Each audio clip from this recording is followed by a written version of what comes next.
I am recording. Ba ba ba. I am recording. Ba ba ba. I am recording. Ba ba ba.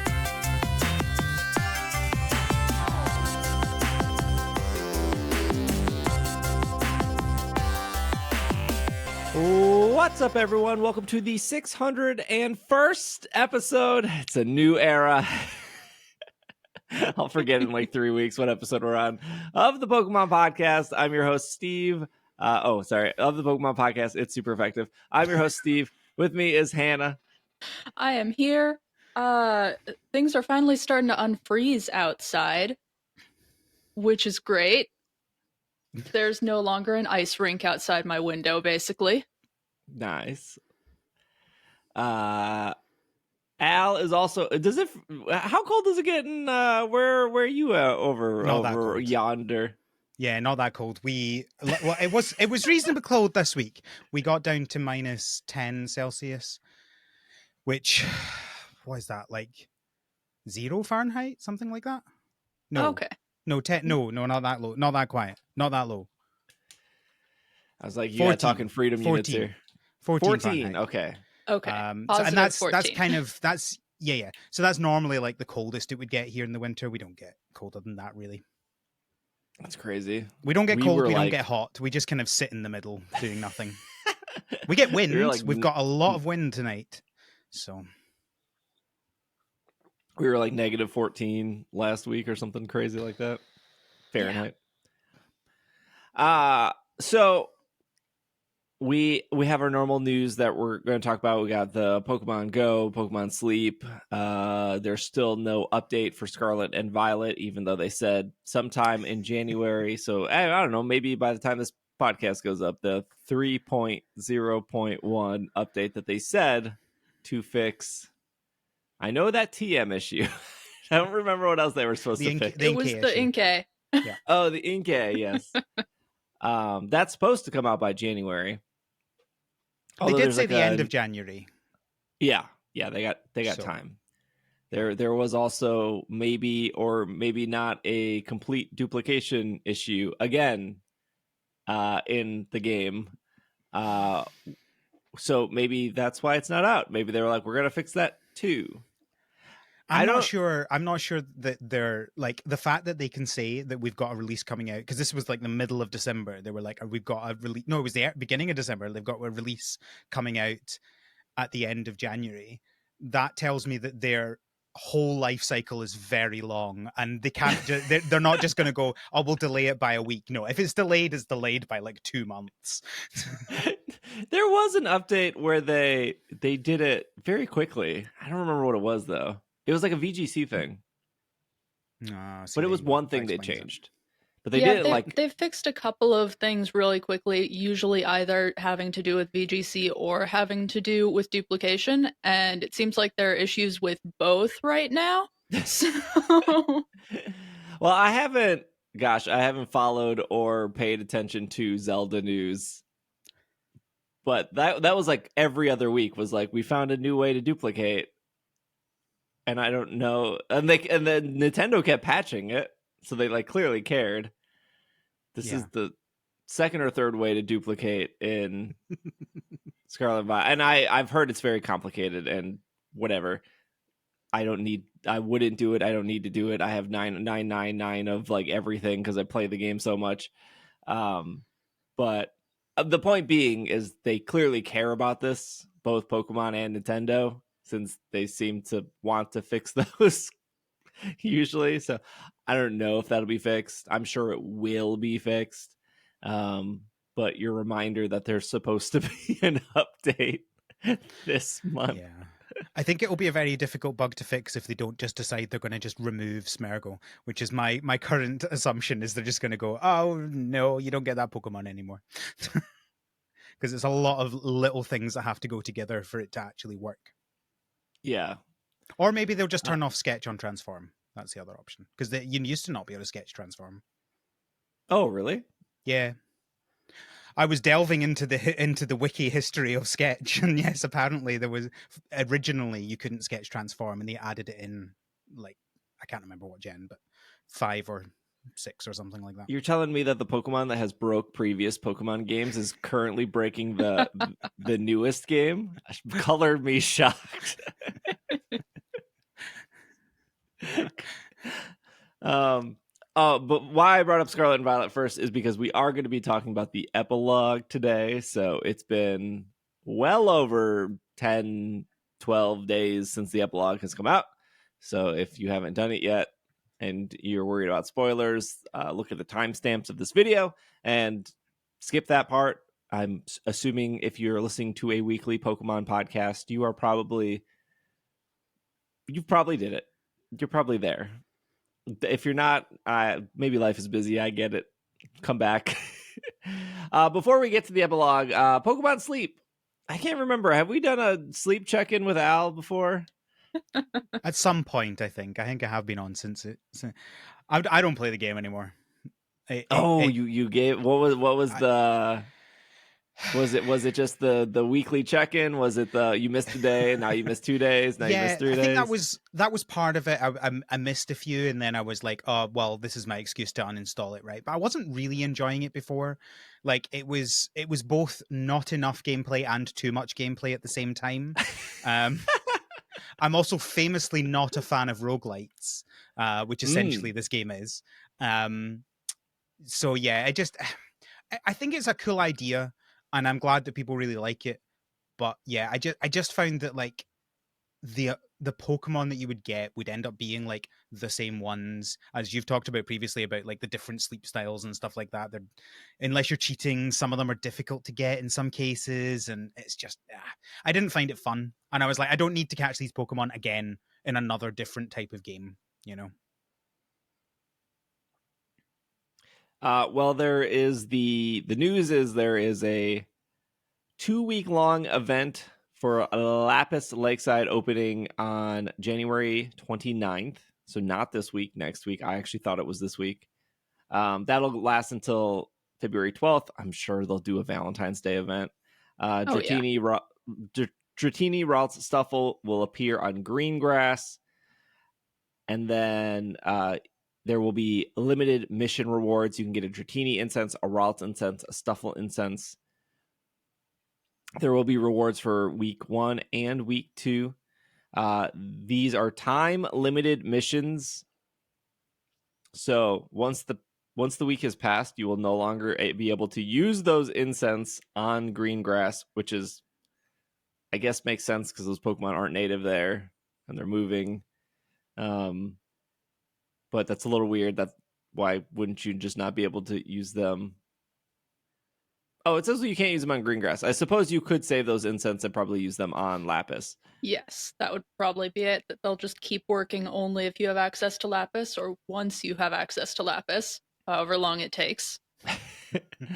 I think last week I said it was 240 because I was reading from Sarumi, and then Greg says it was 230.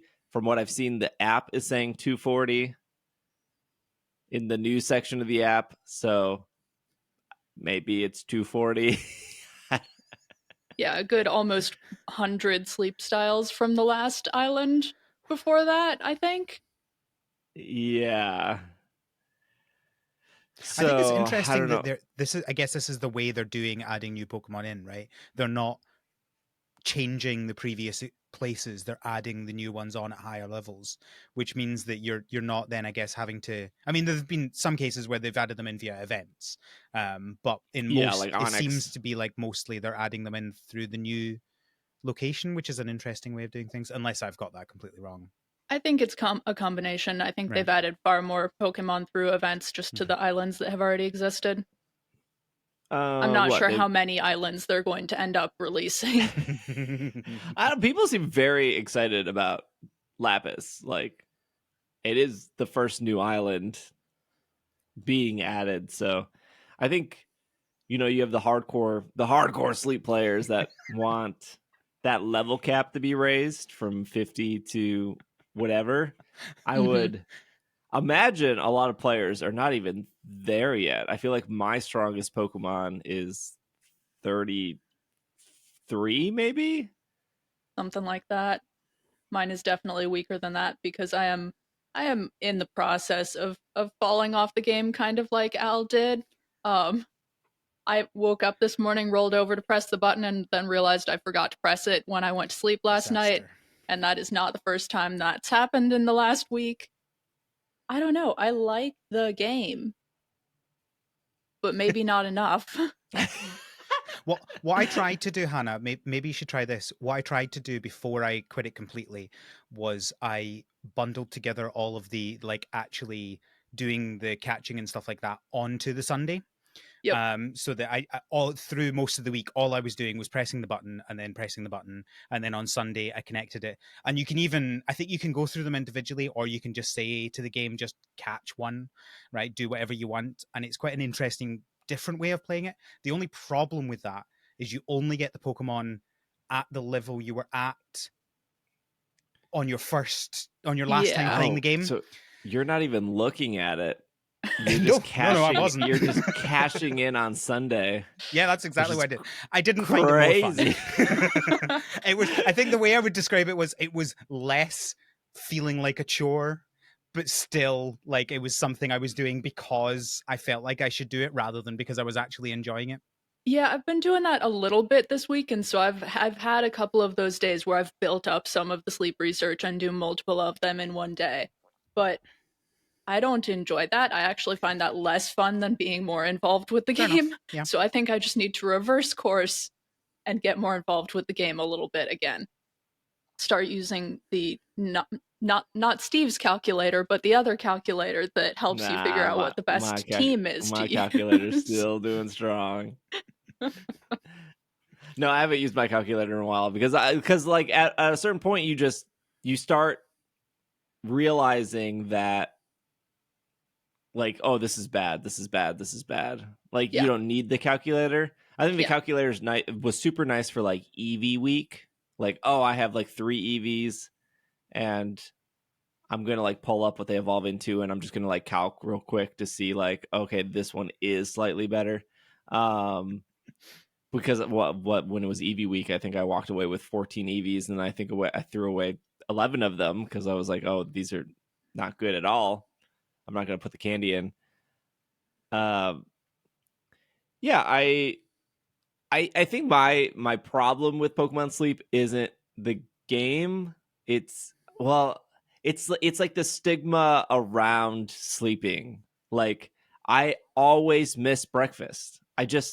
I'm sleeping between 6 a.m. to 12 p.m. Like the 3 time stamps, the 3 time separations aren't even the same length, because like dinner is like 12 hours, right?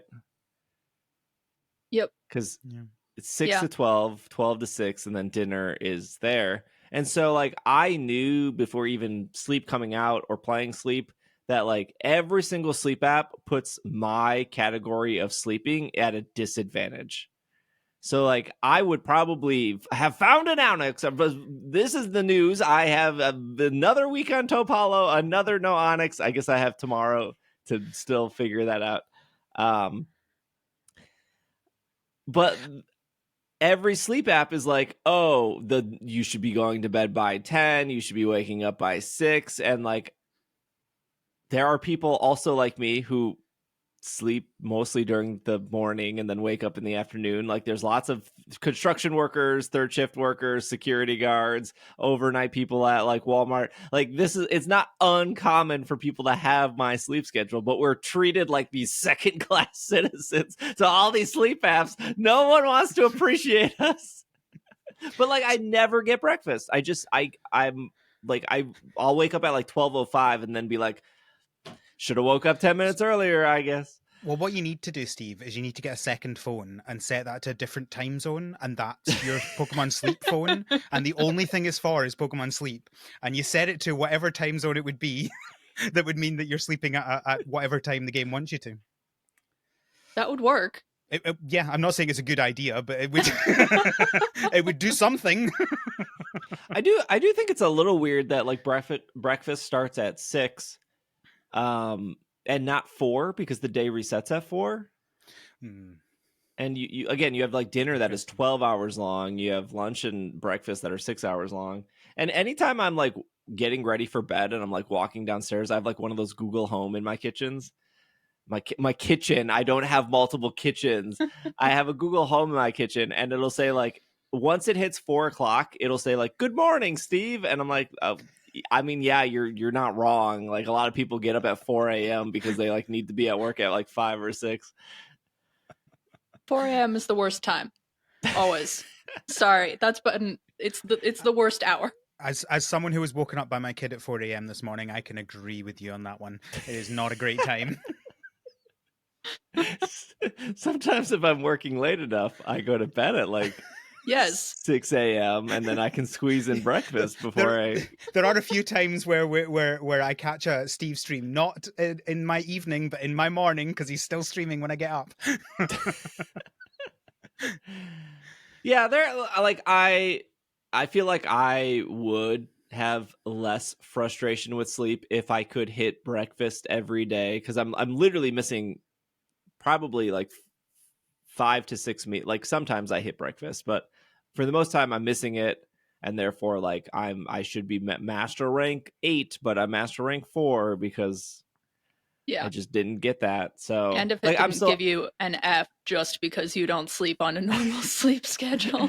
So like I'm still having fun with it. I still like it. Like this morning was frustrating waking up to like I'm master rank whatever, and it's like I had great slumbering sleep or whatever, and it's like, oh, day 6 and we're still getting Diglett, Rattata, Gulpin, Geodude.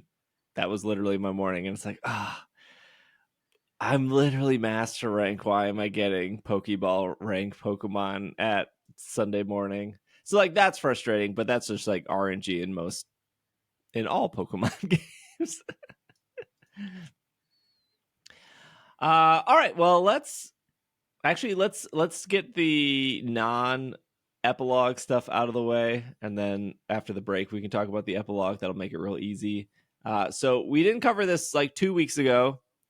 The Pokemon TV app will be removed from digital stores and will end permanently in March.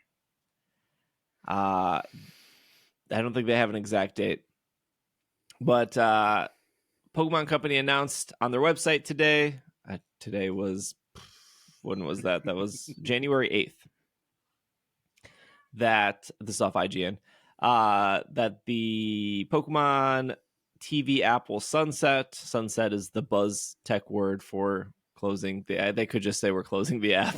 I don't know why sunset got so popular. It has less negative connotations. Everybody loves a sunset, right? So pretty. Ending the free TV service app. It will be removed from digital storefronts, from the Nintendo eShop, from Google Play, from the App Store. They say, thank you for all the fans that have enjoyed the Pokemon TV app over the years. The Pokemon TV app and website will sunset on March 8th. Beginning on January 8th, you can no longer download it from the Pokemon TV.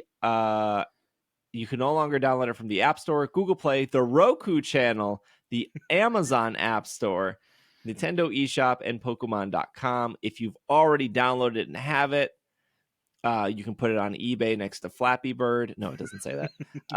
You can continue using it until March, where it'll be shut down completely. This app came out in 2013, for the record. That's a good long run. Yeah. Can I be positive for a minute before because obviously it's very sad, but I want to be positive about this, right? It's not sad. It's a sunset. Not that I think that it's good that this is going away. I'm not trying to make it a positive thing that this is going away. But can I just talk about the fact that for 11 years, there was an app where you could go and watch so many free seasons of Pokemon. Like, I think that is wild that they actually did that. And if you were watching stuff regularly on there, like they kept changing it. So I don't know whether you could have watched everything eventually free. I don't know, but I wouldn't be surprised if that was the case because they kept rolling through all the different seasons. And I just think that is a great thing, just overall. And obviously it's sad that it's going away, but the fact that they ever did it, I think is really good. Yeah, I'm sure that they're like, it wasn't making any money. Yeah, because there's no ads or anything. There's nothing on there. ads wise. And there's obviously an operation cost to hold these videos, have people access them, like the streaming. So like the reason like something like Amazon or Twitch is so expensive is because like delivering video is on the internet is expensive. How long was it until YouTube became profitable? That's like the second biggest website in the world behind Google. It is like I'm positive that 4 or 5, even maybe like 2 years ago, I probably came on the show and was like, why don't they just put all the episodes on and charge like $5, $6, $7 a month and compete with like Netflix or Prime Video? I don't know if they could. Like in retrospect, I don't know if they could have. Like I don't know if enough people just cared. Like I want 1,000 episodes of the Pokemon anime, and I will pay $5 a month for that. Like I some people out there, I'm sure, would do that. I don't even think I would do that. I would do it for one if we got them the subbed versions of the Japanese ones the day after. I would pay it for that. Oh yeah. If they For did sure. that. But yeah, if it's just like here's everything past the stuff you care about now, like no, I'm not doing that. If they put everything on there, including simulcasts of the new anime, yes, I think that would draw more people, but still maybe not enough. Probably not. I wonder if their deal with Netflix changed their thought process of the app of like we can be on whatever service in the UK, we can be on this service in Canada, we can be on normal TV in Japan, and we get paid for all of that stuff, and the ads get introduced and all that stuff. And then Netflix just gives us a big chunk of money in America, and we sign an X amount of agreement, and then after that, we can re-license that stuff back out. It's and not even get just another- America. Because it is here as well. It's just we don't get like the brand new stuff straight away. Like all of Journeys and To Be a Master is now on UK Netflix. So we have everything except Horizons on there now. Well, I say everything. I don't mean everything, obviously. I mean everything from the last like 6 years, right? Obviously, I don't know. There was a fantastic video by Dunkey talking about streaming services, and he does a bit where he talks about where you can watch all of the, because on the website, on the Pokemon website, it's got a list of where you can watch all the series, and you have it's like 7 different streaming services you have to go through, and the way he delivers it is just fantastic. But yeah, it's the same here. There are like 7 different services you have to go through if you want to watch them all. Yeah. But I'm assuming this is just money, right? Like this is just, we don't want to continue paying this. It could also be that maybe they had a 10-year contract with whoever made this TV app, just like they had a contract with Direwolf Digital for rest in peace Pokemon trading card game online. But you know, like they never talked about Direwolf Digital. Even when they refer to Pokemon Home, they rarely mention Ilka. So I don't think I don't know, maybe somebody at the Pokemon company out in Bellevue is like, actually we have one computer running all of these episodes on, like, I'm sure there was just some delivery service that they paid for to like manage this app, because it was pretty simple. It was like the most bare bones. I don't think we want to get into delivery of video on that. Like that is a whole other thing. I do think it's also just in line with the industry as a whole. Like you're seeing the contracting of all, like we went from like Netflix being most of the streaming to everybody has a streaming service, and now we're seeing that contract again. And I think it's just part of that. And yeah, then you're right, the Netflix model is very good for them. They go, give us your content, here's some money, and they don't have to think about it again. Right? That's a great deal. Yeah, that's a super good deal. We love money. Give me money.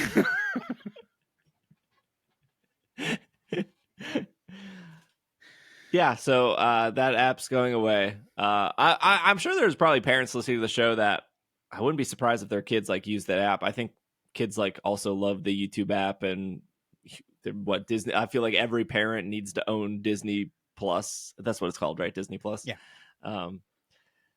So yeah, it's just maybe in like 10 more years they'll bring the app back and be like, nope, the Netflix service is no longer working. We're going back to the cable service. They just got to keep it in store. It's been a good app. They were able to put it in a good number of places, like on a good number of devices and different ways you could access it, and being able to watch any of the episodes that were on there just for free with no ads for a decade was amazing. Yeah. It's all right. When Apple buy both Nintendo and Disney, then we'll get all Pokemon on Disney Plus. Obviously, that's Yeah, somebody call up Tim Apple. Like, why is Apple TV needs more content? They could have had Pokemon. I don't think Apple TV has a lot of kids content. I think you mean Apple TV Plus. Apple TV is the yes, app that sorry. can brings together all your streaming services on your device. Apple TV Plus is the actual content from Apple. Pokemon TV could have had an Apple Vision Pro app. Netflix is not making one. They could have been the market for the $3,500 headset. Somebody over at Pokemon really dropped the ball on that. Pokemon fans love to spend ridiculous amounts of money, you know.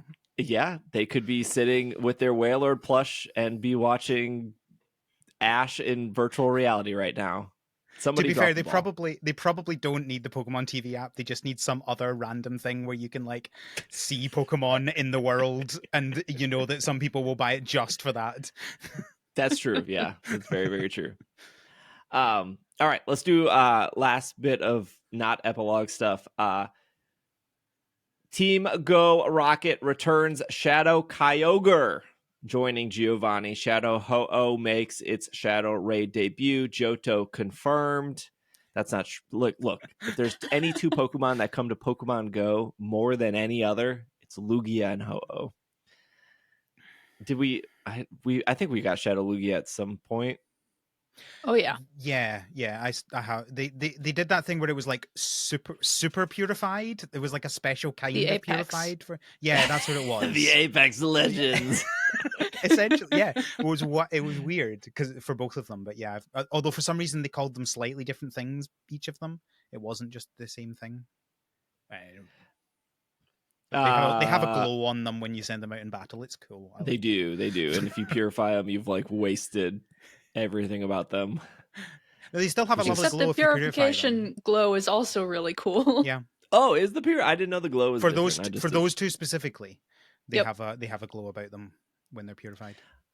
So Saturday, January 27th to Thursday, February 1st, Varoom makes its Pokemon Go debut in 12K eggs. Get your money out for your incubators. It'll take 50 Varoom candy to evolve into Revavroom. You'll be able to remove frustration. Shadow Kyogre makes its debut and will last until March 1st. Shadow Ho-Oh will be in raids for January 27th to January 28th. If you're lucky, so the Ho-Oh can be shiny. So you can get Shadow, shiny, Ho-Oh. Kyogre will not be shiny. And then Shadow Corphish, Snowrunt, Chimchar, just put Shadow in front of all these. Piplup, Krogunk, Dwebble, and Ferocity will appear on the Rockets. And then the raids are just bad. We're just skipping the raids. And then 3-star Shadow raids, Shadow Scyther, Skarmory, and Golett will be in 3-star. The only one that can be shiny is Scyther. So skip that, I guess, as well. Unless you really want Scyther. And there will be another new paid research, which for $5, you will get Stardust XP, 1 Incense, 1 Incubator, 3 Silver Pin Apps, encounters with event-themed Pokemon, an event-themed avatar pose. It is timed research. That means if you buy it and you do not complete it before February 1st, you lose what the rewards are. To be fair, the pose is pretty cool. I don't know, $5 school, but Well, most of the poses, if you're going to get them from the shop, are 500 coins, I believe. So this is kind of like that. But who's also, buying a pose from the shop? Come on. I've bought at least one with coins, but not with dollars. This is with dollars. You can't earn those the same way. I think all of my poses have come from research. I don't think I've. Yeah, same. I I don't think I've bought a single thing in the store at all. I think all the customization of my avatar I've got from research or whatever free stuff they gave you at some point. I don't know. Al, how have you felt about the amount of small paid research that? Yeah, I'm on two minds about this stuff. Like I've done both of the ones that give you the incubator every day, and I think those are great, and I think they should keep doing them forever. And I will keep buying them forever if they keep doing them. I'm mainly doing it right now because obviously I've got to have a lot of incubators for Sinnoh Tour. You know, I'm going to be doing a lot of walking that weekend, but I do think it's at that point where I feel like they would have some of these things would be less annoying if it was just a subscription. I know we've talked about subscriptions before in this, but I would be less annoyed about the paid timed research if it was subscription based, right? Because then you're not specifically paying for that research. It just comes with the subscription, and then if you do it, you do it, and if you don't, you don't. It kind of feels different than I'm going to pay for this timed research, or I ran out of time to do it. That feels really rubbish, you know? I don't like the paid timed research. Yeah. Hannah, I think you had thoughts. I think I am mostly in agreement. I do wish that they were just doing subscriptions instead of having a new paid ticket with every single thing they announce, but also paid timed research, so where you actually pay for something and then it goes away if you don't finish it, does not feel good either. So yeah, it's not like we're running this event this week, and if you miss it, you miss it. It's we're running this event this week, and you paid money, and you missed it. Thanks for the money. Yeah, and you could argue that, oh, well, don't pay for it if you're not going to do it. But life happens. Things happen, you know? Like, sometimes you just can't play Pokemon even though you thought you were going to be able to. Like, especially if you have kids, you know? And does that mean I should never buy these research? Like, I like them. But there's been mostly... There is one advantage to the paid timed research rather than special research, and that's if you don't manage to do it in time, it's not cluttering up your research forever. Which is what happened with Froakie Community Day for me. I had 6 months of that thing in my special research. Oh, don't mind me. I'm still looking for 15 Poliwags to finish. Yeah, try a full year for a December Community Day research, being able to get any of them. Disaster. Hey, they're still spawning grubbing. I'm still ticking away at that one.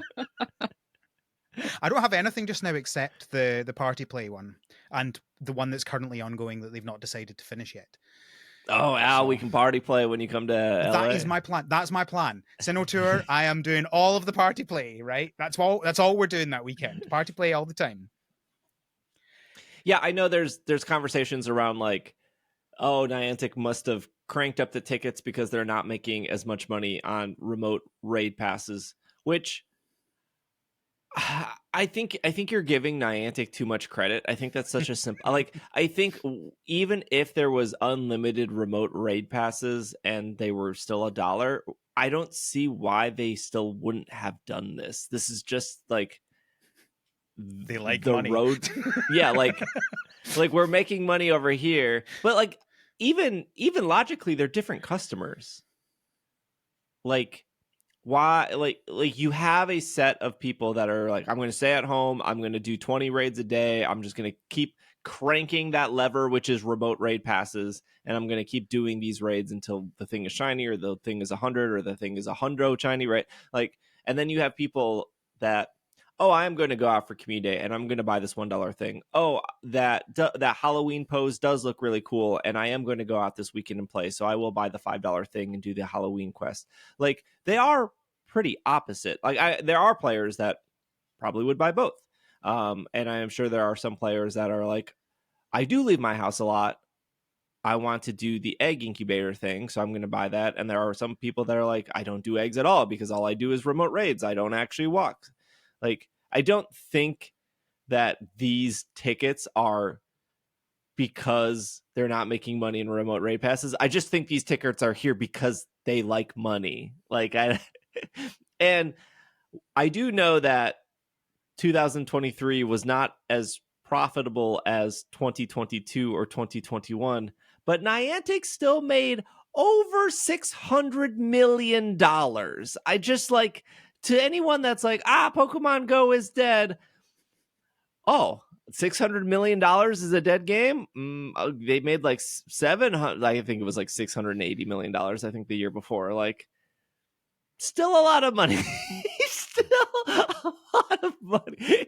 Still like top 15 top apps all time in the Apple App Store. And they laid off plenty of people so they could keep even more of it. Yeah. Yeah, well, a lot of tech has laid off a lot of people. Yes, that hasn't stopped. Yeah. Microsoft has, like on their third rounds of layoffs. Twitch just had big layoffs. I don't. Yeah. Al, you're in tech. You still got a job. Oh yeah, I'm fine. We had layoffs, but we had 5 people laid off a year ago, and it's a company of 500 people, so it was fine. We're fine. And I think our income, well, like, we're consultants, so there's always people who will spend unnecessary amounts of money on consultants. The big ticket item, I know this for sure, for Niantic to do is to pull that Mega Mewtwo button. Oh yeah. But that's for sure coming with GoFest, right? That's going to be a GoFest thing. Yeah, because what Rayquaza was this past year, right? Mega, yep. Yeah. So I agree it will be a GoFest. I don't think it will be this year's GoFest. I think they have too many megas left because they've got like nine left. Do they really have 9? I think I thought it was more like 5. Well, like they haven't said it, but Lucario has to make its debut next month, right? Possibly. I mean, they've already got a lot of things happening for Sinnoh Tour. Like, I could see them going, let's leave that till GoFest and then Mega Mewtwo's for next year. But they could pull that Mega Mewtwo lever twice because there's 2 of them. Why would they do them both at the same time when they can do them separately? I mean, that's true as well. Sorry, I shouldn't be giving them ideas. Like they've not thought about this. I mean, like I like Lucario Lucario is a big one. I don't care about Lucario, but Lucario is undoubtedly powerful, or popular and powerful.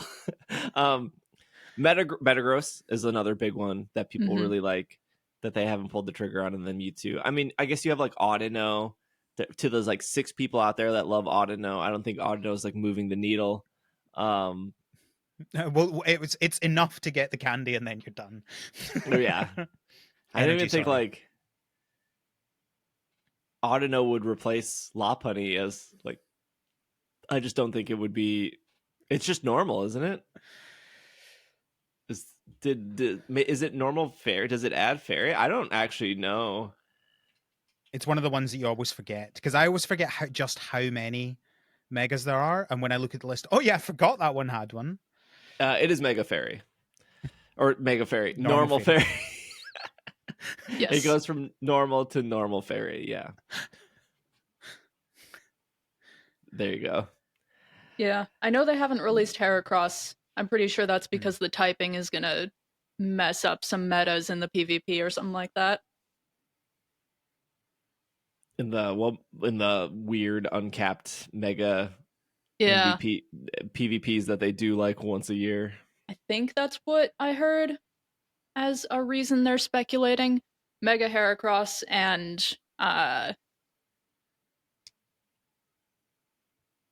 nope, just Mega Heracross for the megas. Okay. I think that's everything. All right. So we're going to take a break. When we come back, last segment is going to be about the epilogue of Scarlet and Violet. So we will be right back. And we are back from our break. All right, we're going to talk about the epilogue. Spoilers for the hour and half that it probably took most people. Hannah, was this everything that you wanted to wrap up your Scarlet and Violet experience? They answered all your questions. No, not a single question was answered, I think. But it was still fun. Yeah. It was a fun time. It was kind of the perfect length. Yeah, I think. Go ahead. I played it through twice, and the second time I managed to do it in about 45 minutes. And I know that because I was watching your playthrough of it, Steve, while doing it the second time, just to compare how long it takes. And it was about 45 minutes. And about half of that was the battles, when you're absolutely spamming through the dialogue. If you don't like to read... Four battles, I think. I think five. Oh, 5. Yeah, I think you're right. Because, yeah, Nimona is the fourth one, and then you battle Pecharunt. Yeah. And then the battle you don't get to see. I think Hannah and I are in the same boat where we thought they were gonna like maybe answer a couple more questions, and they didn't. Yep. But what they gave isn't like necessarily bad. It was just like it was. I think the word I would use to describe the epilogue was charming. Although, if you don't care about the characters, or if you didn't like Arvin or Penny or Kieran, I could easily see you be very annoyed that you have to go through all of this dialogue to then do a couple battles to then catch your mythical Pokemon at the end. Yeah, that's fair. I could definitely see why somebody would be like, "Oh my god!" I've heard people be like, "Oh, there was so much dialogue," and you're correct. There was a lot of dialogue. It was much more of a story. I mean, it was very much more dialogue based than the rest of the games. It was dialogue, battle, dialogue, battle, dialogue, battle, but it also just felt fun to go through the story. And I don't know, I saw a lot more people talking about how much they like the characters after all of this. How everybody's going to be so sad to leave these characters behind. I saw so much positivity around the epilogue. So that was nice. Yeah, everyone knows I don't like to read in video games, but I think it felt like a good amount, even though there was a lot of it, because it was so short. I think if the entirety of a 40-hour game was that, I would not enjoy that. But having like less than 2 hours of that, I think it was fun because it was a fun story as well. Like I really enjoyed what it was doing. It was, silliness, and I love silliness. Yes. It was way sillier than I was expecting it to be. I was expecting to go in there and have it just be serious and be about possession and influence and evil. And it was about some of that, but it was not. Man. When Kieran gets donked in the head, holy cow. That was probably the best part of the whole thing. I don't think anybody who hadn't seen what was coming was expecting what it was. I watched so many people just because it was so short. You were able to go and watch so many people go and play through it. And I watched so many people get to the part with Carmine and either start dancing along with her or just go, what is happening? What is happening right now? Yeah, I think the one thing it does answer is that Kieran was never under influence. I disagree. Oh, okay, go on.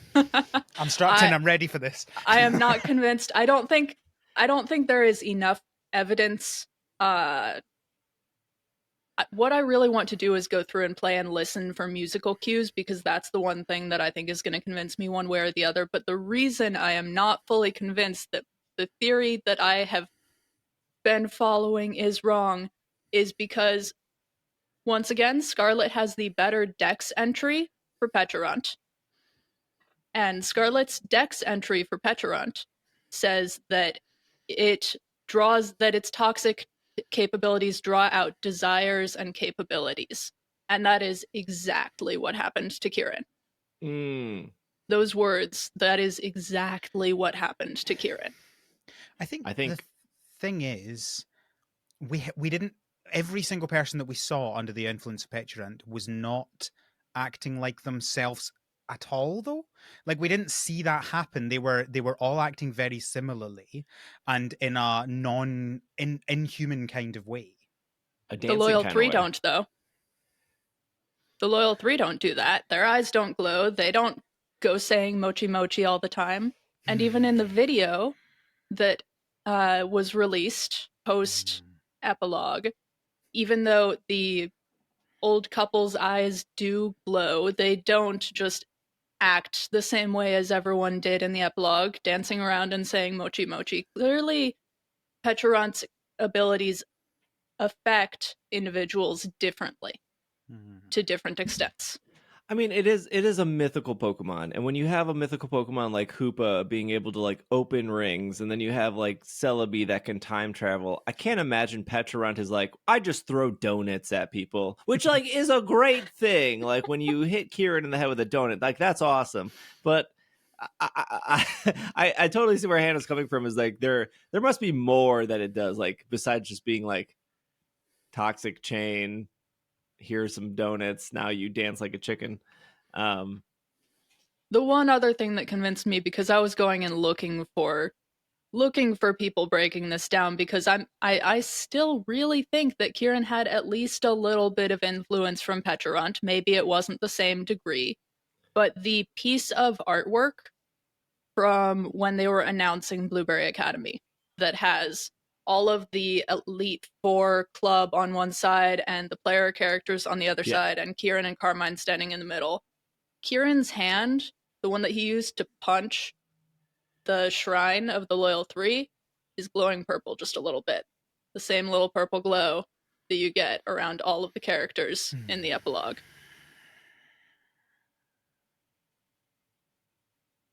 So I'm still not convinced. I think they just deliberately didn't answer it. That's like not surprising in any way. They also made a character that was 3,000 years old and 20 feet tall, and they didn't answer anything about that man. Not a lick. Yeah, it definitely answered as many questions as I was expecting them to. So, yeah, I mean, like I think Pokemon games have always been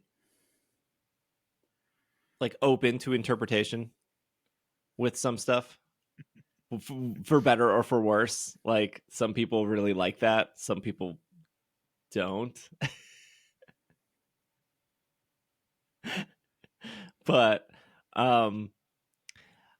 I think the thing about the Epilogue that stood out to me, and I don't know why I have this feeling, but you battle like two nobodies right away. They're just like random, and I can't even remember what Pokemon they use. And it's like it's not a double. It is a double battle, but it's technically a multi battle because you can't control what the opponent's whatever's doing. I should have, in retrospect, I should have knocked out Kieran's Pokemon, because after his Poliwrath, I want to see his whole team. He brings out Hydrapple, and I never saw what came after Hydrapple. So the first interesting thing there is he has Poliwrath again. And I think I talked about this with the battle with Kieran, where he has a Politoed, which the interesting thing is, like, yeah, it's still the Poly line, but you have to like start over. So he started over and got a Politoed, which like people change their teams, like Hop changed his team, like all that stuff. So the fact that he like stuck with the Poly line but went Toad instead of Wrath, I was like, oh, like that's a noticeable change in your team composition.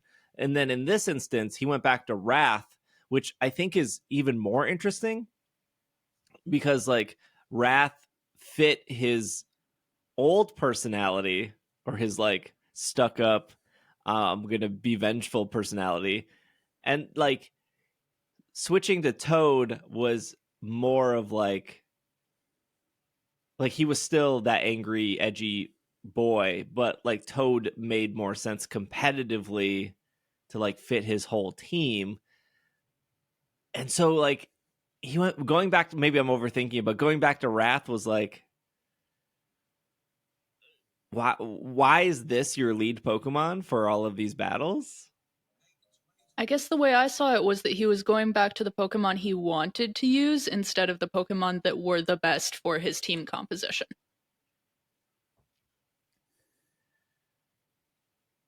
I mean, Wrath, you have Incineroar right there, man. Like use that. That's a cool Pokemon.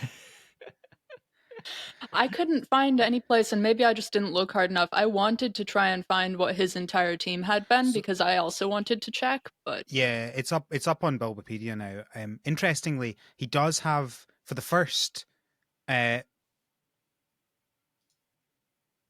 he has all 6. He can choose from all 6 Pokemon.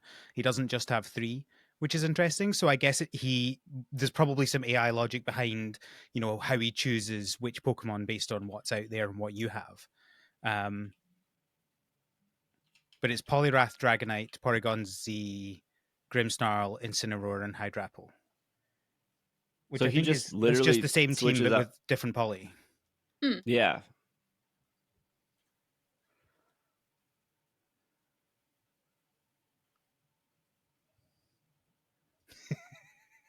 Me and Hannah are just like, Steve, you're the one that reads into the battles. Yeah, no, I haven't had time to like go through his team like I did the first time. But like that first battle, I was just like, the most interesting thing here is the Poliwrath. Why am I battling these NPC people? How many of these like battles do I have to do to get back up to the shrine? And then the second battle was against Kieran's grandparents, right? Like I think they're his grandparents. Yep.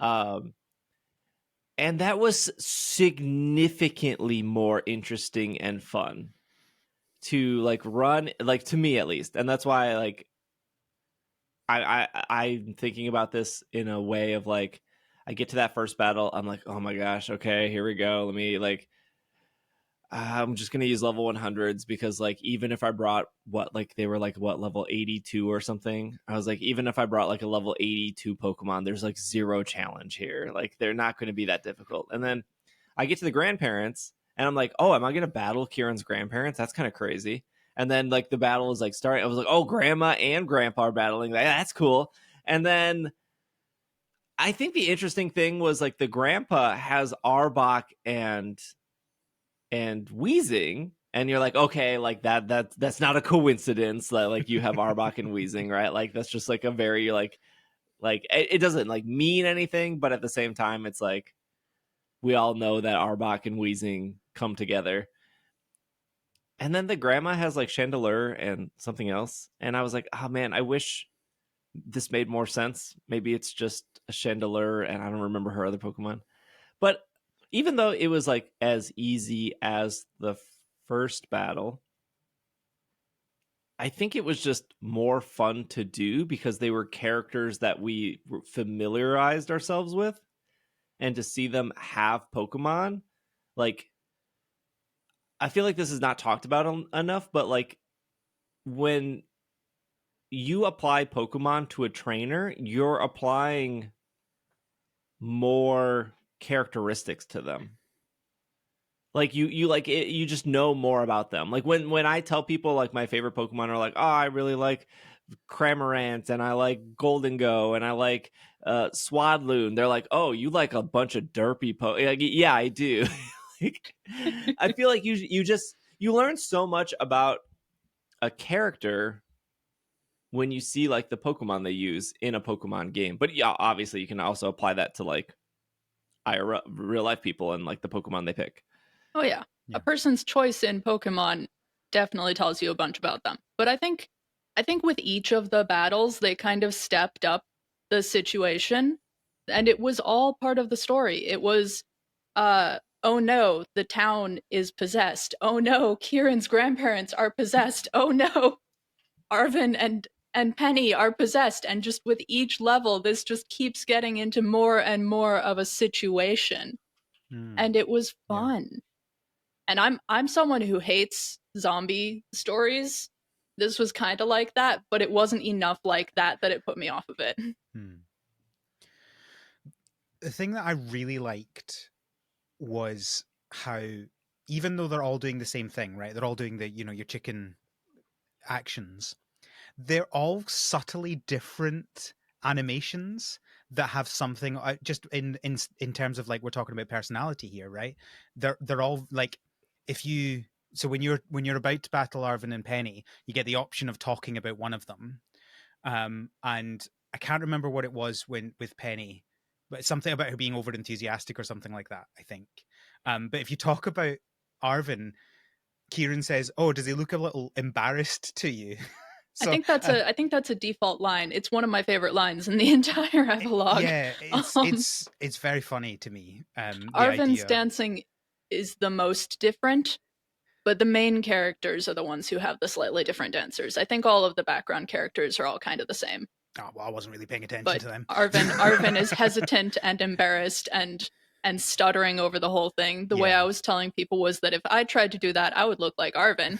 Penny was really into it. So much so, yeah.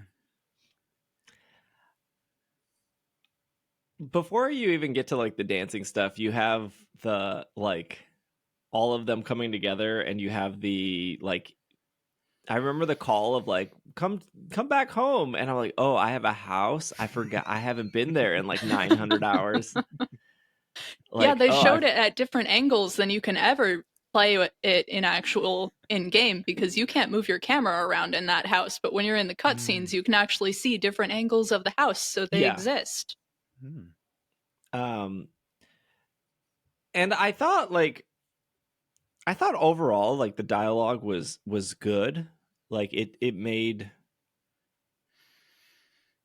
like, I don't expect, like, award-winning dialogue from most games, let alone a Pokemon game, but, like, I felt like how it was written didn't feel out of place, or it wasn't like, again, super interesting, or it wasn't even, like, super memorable, some of the stuff they said, but, like, when you were reading it, it was just like, oh yeah, that, like, this makes sense coming from Arvin, this makes sense coming from Penny. It also felt like a game written in 2023, and I don't know if I'm explaining that right, versus, like, yeah, this dialogue makes sense, like, if we lived in, like, 2006.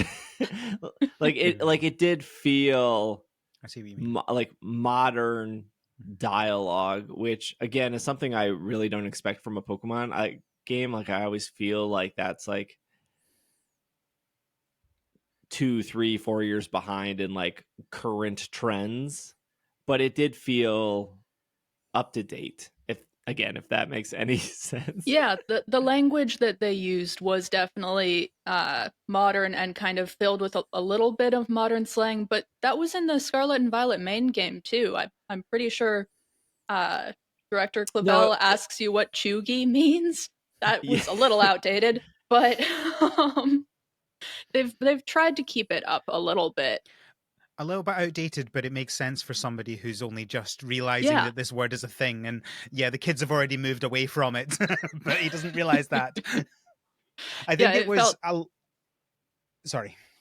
A lot of the dialogue I cringed at a lot of it, but not because it didn't feel realistic, but just because that is exactly how I feel this conversation with these awkward people would end up going when they're meeting each other for the first time.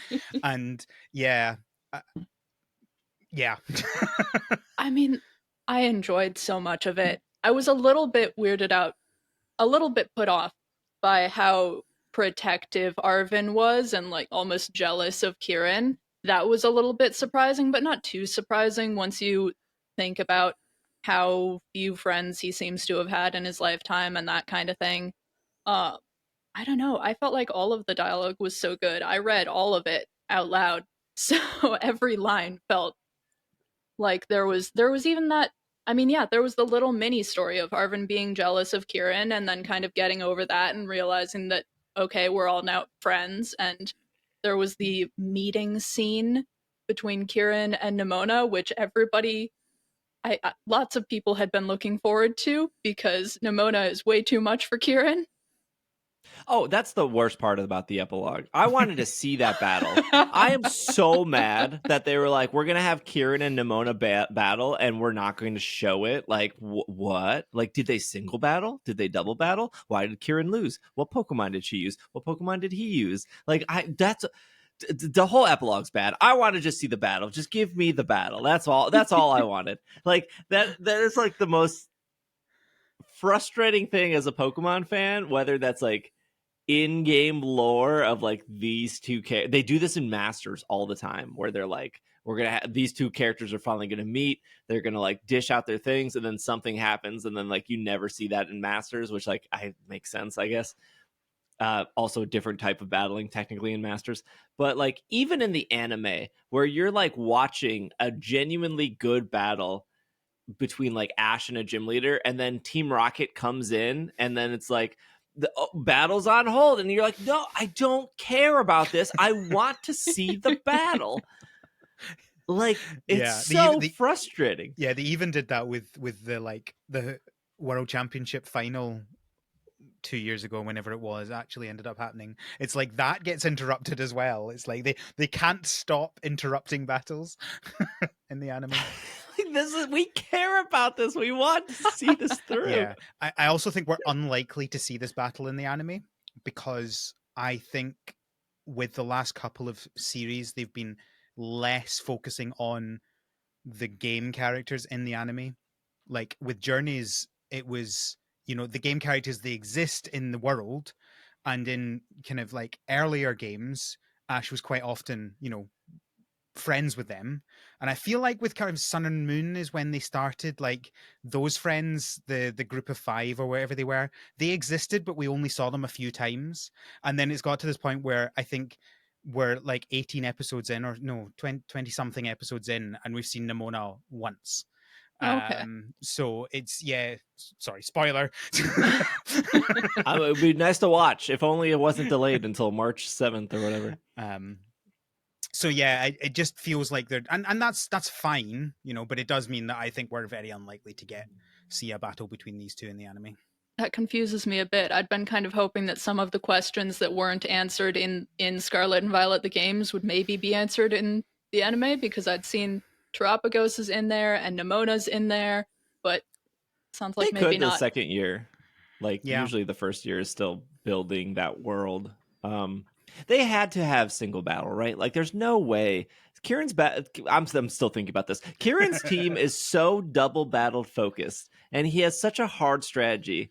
And Nimona's is not. She has a very single focused team. Well, the conversation would go, Kieran says, oh, should we do double battles? And Nimona says, no single battles. And he goes, oh, okay. Yeah. And just lets it happen. Yeah, I mean, that's probably actually how it went. It bothered me a lot that he lost. You were the only one to defeat him. And Nimona, I mean, like, you defeated Nimona too, but Nimona has lost in other situations as well. Yeah, and I get the disappointment there, but I think that the interaction that came out of it between Kieran and Nimona, where Kieran goes, yeah, it was good, but I lost. And Nimona says, that's okay. It's okay to lose. We're having fun. Was something that Kieran needed. Yeah. I mean, like, yes, story and development, like, I get it. Also, it had to be single battle. There's no way he would have lost double. Man has Incineroar. He could just be bad now that he's not, possessed by Petulant anymore. Maybe Petulant had. I still don't think possessed was the right word, but influenced. Let's not get into the semantics. I have semantics for later. For the record, the thing that. When the Teal Mask came out, and I do not want to spend a lot of time on this, but there were people that were upset that, like, you as a player character lies to Kieran, right? Like that was a point of contention for a lot of people. I get it. But I also get that that's the story they're telling of like, we want this boy to be lied to, so he feels like he was upset. I have that feeling with like Arvin in general, which is like totally like not as serious as that, but like the constant like Arvin being like, oh man, we're best friends, we've been friends, where you can't be his friend because I'm his friend. I never felt that way with Arvin. I just like, and they just put it on you so heavy throughout that epilogue. And like, I get it because that's the story they're trying to tell. But like, nowhere did I feel that connection with Arvin. Like, I felt bad for his dog. I totally got the story you're telling of like save his dog. I 100%. Kind of sucks that your parent is missing and teleported back and talked to you, but not him. Like, I understand all of that, but like, I never had a connection with Arvin. So all of that stuff of like jealousy and, oh my gosh, your mom is the best and we're friends forever, just like bounced right off me. And I was just, and I say like people didn't like lying to Kieran because I think a lot of that is like, you don't have control. And I don't have control over that part of the story of like Arvin being buddy. And I wish there was, again, I wish the questions you answer in that game of like, do you want to be a strong trainer? Do you want to be a collector? Do you want this? Do you want that? Do you want ham? Do you want sausages? None of that stuff matters. And yeah, I wish it did, because like when you got to like these parts of the game, whether it's lying or whether it's buddy or whether you had to do this, you have to do it because that's the story they're telling at the end of the day. And that's unfortunate. Like I mean, that's the difference between games and other media, right? Other media, you expect to be told this story. Games, you expect to have some kind of influence on that. I will say, I do agree with you. However, I think if I was in that situation that my player character was in, where Arvin was being like that, my player character did exactly what I would do, which is nothing. Don't mention it. Don't refer to it, right? This is an incredibly awkward situation. I hate this, but I am not going to tell you that we're not friends, right? Like, no. I think, goodness gracious, y'all don't read enough. You don't read enough of the dialogue. So most of Arvin's friendship comes after the way out. It comes as you all are coming back up from Area Zero. It comes in the dialogue that you are talking to Arvin in the library and in his dorm room after all of this. And so that's where most of the feelings of friendship with Arvin come from, along with having helped him and his dog. But also I know that other people have felt the same way you feel, Steve, about Nimona, which is wild to me because I love Nimona. But I have absolutely seen people hate her still, and they hate having to interact with her like that in this game. And so, yeah, I don't know, it really is just the story that they have decided to tell. I will say there is a bit of a problem, I feel, in having so much character development in the little bits and pieces after the main story, only in the sense that we then continue that story. I think if it were, there was no DLC, there was no extra thing, and you just had the bits with Arvin in and amongst the school, and that kind of gave you more of that relationship and of his personality. The problem then is that you don't need to do any of that. You can easily ignore all of that, and then you just jump straight in with 2 feet into this point here. I think the strongest bit is as you're coming out of Area Zero, the little part before the credits start. That's really the strongest thing tying you to Arvin, and you can't skip that. No, I know, and that felt awkward to me. I didn't like. I wasn't a huge fan of that because that felt just like, oh, we've just like, because I feel like we talked about that, where it was like he's just found out that his parents died, and then we get out and we've not talked about that, and then suddenly he's like, we're best friends. That felt weird as well. Like, I can't remember exactly what it was he said. It's been too long, and I'm not playing through the game a 5th time to remind myself of what it was. Gosh, I remember that part too, being like, man, you just found out your parents died and we've kind of moved on. But then I think they do come back to it at a certain point for a second or so. They come back to it a couple of times, and they definitely hint to it in the dialogue in this epilogue. But as the credits are starting to roll, I think Arvin just wants to fly home or go home real quick or something like that. And Penny and Nomona and your character all go over to support him. Yeah. It's I'm not saying this stuff it's the shouldn't story exist. that they're trying to tell. It just feels awkward when you've got that bit that is completely, that stuff that's completely optional, that one tiny bit at the end of the main story aside, right? You've got all this optional stuff that then rely on to make you feel stuff in the DLC. Just feels a little bit weird. Yeah, and we're not talking about any of the interactions in the club room, which adds more to all of these characters' stories. Yeah. I haven't even started any of them yet. I've been so distracted with other things in the game. So the other thing I wanted to bring up is comparing this to like other events.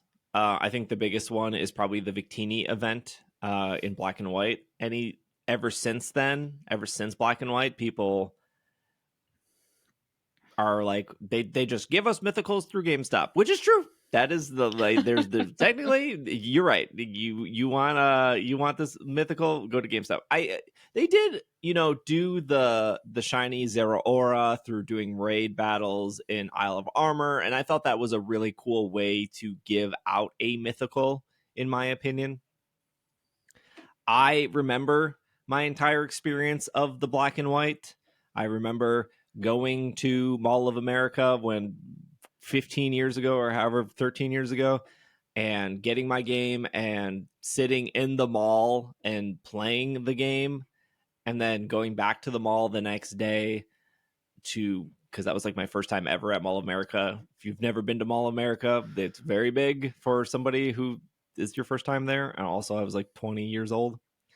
And then I remember sitting in like the Noodles and Company, which I think is still there today, and redeeming the Victini thing and then doing it. Because you only had to get like, 2-3 hours into the game to get the Victini. Yeah. And it didn't, like, it was cool to get Victini, but I don't remember that event being that like special, right? Like you get to Castelia, you take the little boat over, it's on Victory Island. I think it's called Victory Island. I think there's a couple Team Plasma grunts you fight, and then you catch Victini, and that's it. But that fluff, or whatever you want to call it, is very memorable to a lot of people, more so than just going to GameStop and doing it. I don't know if I want like every mythical Pokemon given to me like Victini or Pecharunt. Pecharunt is obviously a lot more dialogue, and I think technically more things to do. Although I get the complaint of like, I don't want to just give it, like, I don't want to walk into GameStop for my mythical experience. I get that as well. I think the thing that I really liked was Keldeo in Isle of Armor. I liked that it wasn't really battles. It was just catch Pokemon. So it was like, find these tracks. Okay, you found the tracks. Now catch these Pokemon. Okay, now take these Pokemon here, and now you get Keldeo. I think that was way more interesting and fit how I would want to experience that. But I don't know, maybe I'm the minority with that. I think there's going to be people on all sides of this, right? So that it's going to be the classic thing where people are like, oh, you complain when there's no story, you complain when there's story. And just to remind people listening, those are two different groups of people, right? Those people both exist. I think I would agree with you that I wouldn't want this for every mythical if we were back at Gen 4 with 6 different mythical Pokemon.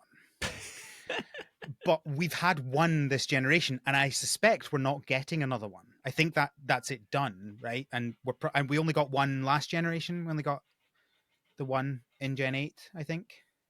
Zarude? Yes, Zarude. That was the one. That was the name.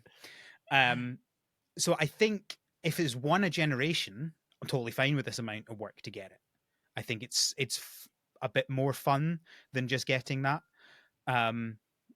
I will say, if you want to farm these, that's going to be absolutely dreadful to try and farm them, which is probably one of the reasons why they've done it. Because you have to play through the entire game and the entire DLC and then Dialogue Simulator to get it. I mean, you could farm Keldeo too. It's just a night. It's the same nightmare, really. Yeah. And I do like how you can catch it in your own ball, as you do with Keldeo and with some ones, but those have only been on release. I don't know if we had ones where you could catch the first time it's out in your own Pokeball. I don't remember. Maybe, I guess, Crystal Cerebi and Crystal So, yeah, Mr. You can catch Mr. Sarumi, yes. So I like that. I especially like that it was a raid style, so you defeat it and then you guaranteed catch. Yeah, I do. I do like that. Really, when we come down to like catching Pokemon, and I've said this since Let's Go Pikachu, Let's Go Eevee, catching Pokemon is so outdated and so unfun, and that's why I liked Let's Go Pikachu, Let's Go Eevee. Because like when you battled the legendaries, which are only 4, but just Zapdos, Moltres, Articuno, Mewtwo, it made sense. It made sense to defeat these Pokemon and then catch them, like versus just throw Pokeballs. And like people, and I know the complaint of Let's Go Pikachu, Let's Go Eevee was like, I miss the old way of catching. The old way of catching was just false swipe and sleep and throw a Pokeball. There was maybe an exception where it was like a Geodude and you would have been like, okay, I'm going to soak it first, then false swipe it, then put it to sleep and throw a Pokeball. And then at that point, you're just chucking Pokeballs until RNG says, you got it. Yeah. And it's not, it's not great. It's not fun. Like if you have very thick nostalgia glasses, if like, I grew up with this way. Yeah, we also grew up with newspapers. We don't use those anymore. Like, let's move on. Like we that ship has sailed. Games have changed. Like, respect my time a little bit more. And so, like, I liked Let's Go Pikachu, Let's Go Eevee because there was multiple ways to make it easier to catch. Heck, you could just grab 2 Pokeballs if you wanted to catch. I think defeating like Mewtwo first and then catching it felt more memorable of like, oh, I have this battle first, and then once I defeat him, I'm like worthy enough to catch it.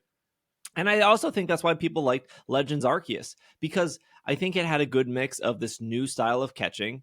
Catching felt very fluid, very fast. You could be strategic in how you like land and get behind it. Or you could just walk up to it and catch it the old-fashioned way, which was great. It was great that they had both. To all the people that are still like, my Pokemon's changing, you got the old way too. So great, perfect. In this instance, I have zero desire to catch the 25 legendary Pokemon they brought back. Not because they're shiny locked. That doesn't really bother me because I already have all of them shiny anyways. I just don't want to sit there and throw Pokeballs over and over. It's just not interesting to me at all.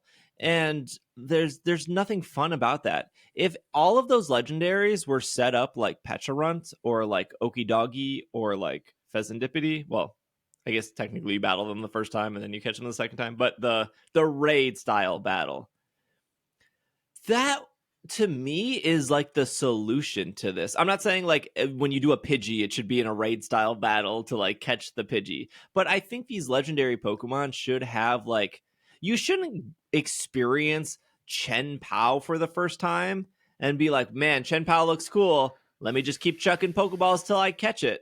Yeah. Like, don't you think like the first time you experience Chen Pao, you should maybe experience the power that is Chen Pao and be like, I defeated this legendary sword scoliosis cat who I absolutely love, and now I get to catch it instead of like, I'm just going to put it to sleep and chuck Pokeballs.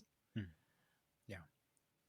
I'm glad you brought up the Let's Go example because I was the same. I loved how that worked. I do actually think that it would be fine to have it for all Pokemon. Like, it doesn't need to be in the same way, like, oh, you've got the health bar at the top and it's like all dramatic. Like, obviously you don't need that for the lower level Pokemon, but the idea of knock out the Pokemon and then get the chance to catch it, I think could absolutely work for everything. And I think that if you did that in Let's Go Pikachu and Eevee, people would much less hate the catching. They would have been much.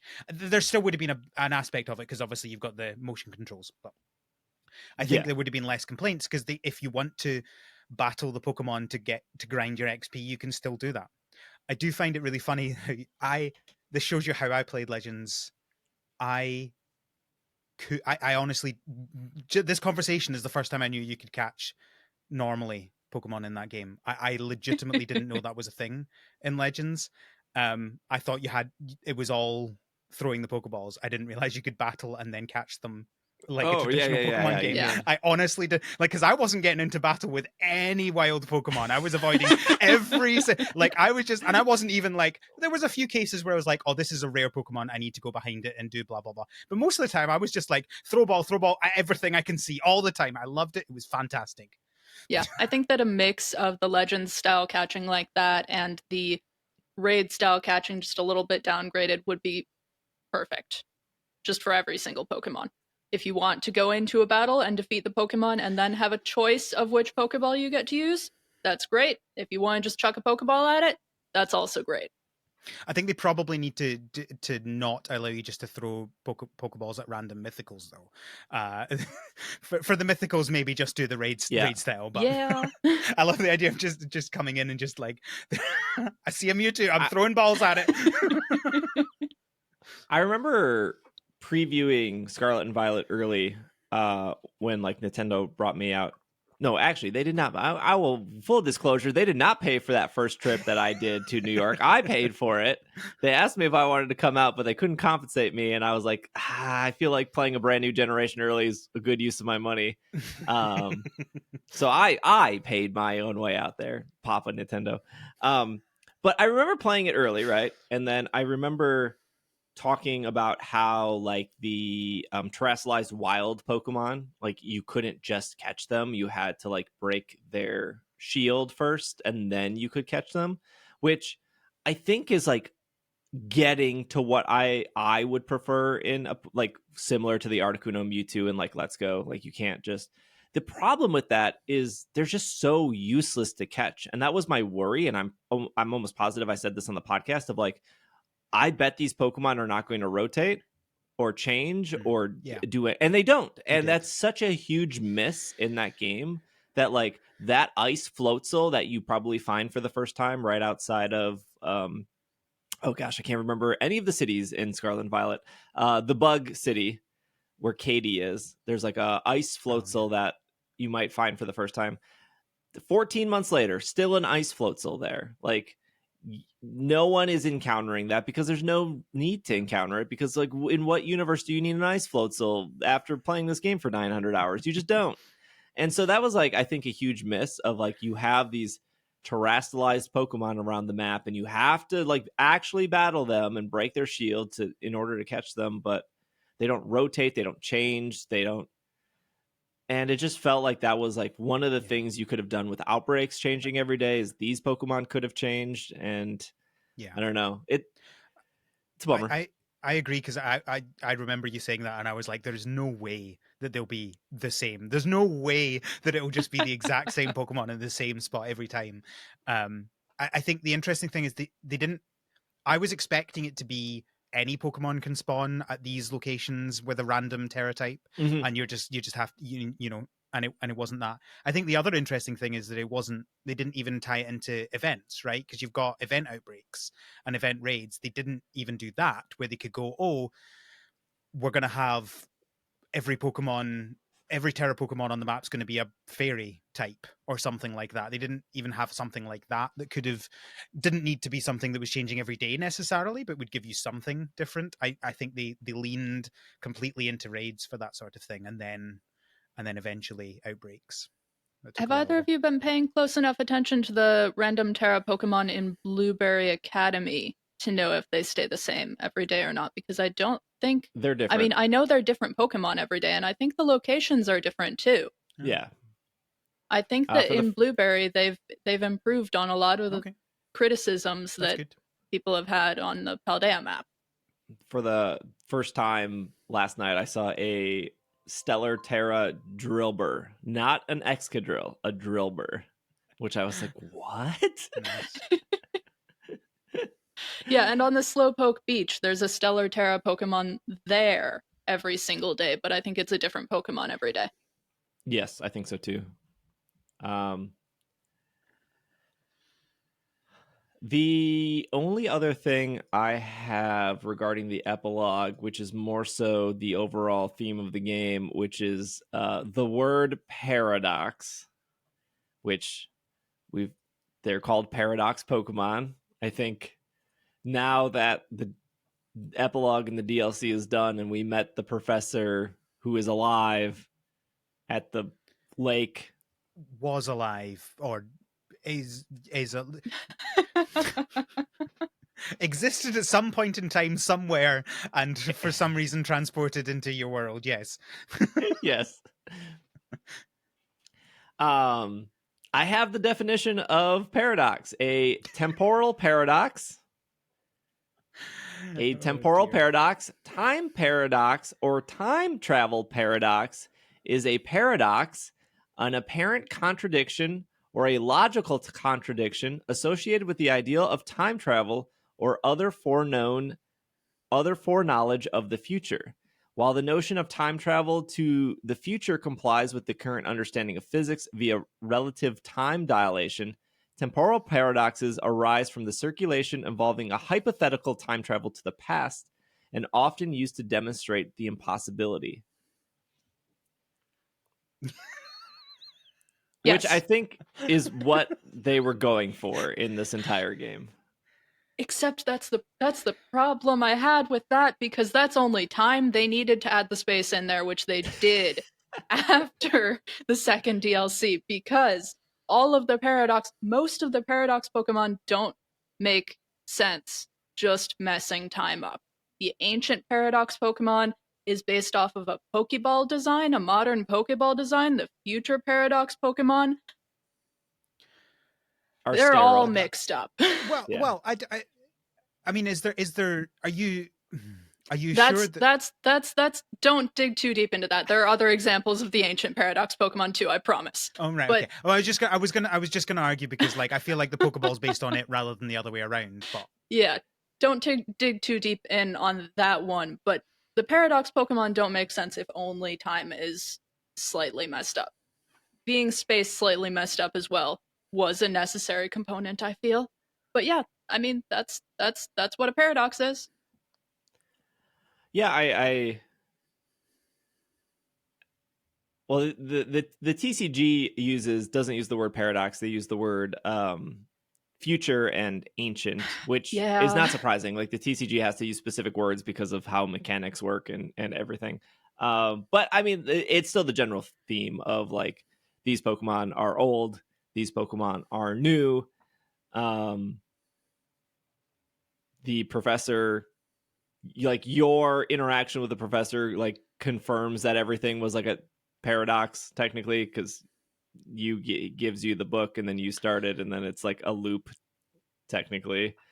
So like I guess they accomplished that in a sense, but of course they didn't. There's so many unanswered questions in this game. Yeah, there are. which is like still like, but okay. At least they're a little bit more specific unanswered questions than we have had in previous games. In previous games, we've just had, how does this make sense at all? And this is, how does this and this connect? Yeah. Why couldn't Rose wait 24 hours? Why? Well, because he thought about it now, therefore it has to happen now. They have played with parallel timelines as well before, right? If you remember the Delta episode. So it's not like this is the first time they've done that sort of thing. And that was more explicit. That was, we are sending this to a different universe. Like that's not it might go to a different universe. That's we are sending this. The worry was, it might hit a universe that has people still. Yes, we've had the Delta episode. We've had Ultra Beasts and all of their worlds. We have had Legends Arceus, which Ingo's in. We've had a multiverse in Pokemon going for so long. It's just kind of a squishy one. And then where there's things the theory don't line about up. Megas as to whether they're a separate universe as well, yeah. Yep. They're everywhere. I like what they did here, where they didn't try and explain it. They just went, it's weird, and we know that whatever we're going to say, you're going to pick holes in it, so we're not going to say what, we're just going to say, yes, whatever you want, it is that. Yeah, I think that's fine. I always think of like the Zelda timeline and how they like put out that book, but like they knew that book wouldn't satisfy anyone. Like that book was just a marketing gimmick to be like, what was the Skyward Sword was like the first Zelda, right? Yeah.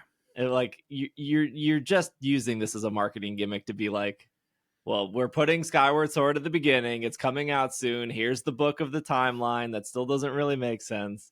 Like, I don't need all the Pokemon games to like line up and make sense completely and be like, I guess also we didn't talk about how Penny's dad is the weird mining guy from. The I can't weird remember his mining name. guy. Peony. Peony.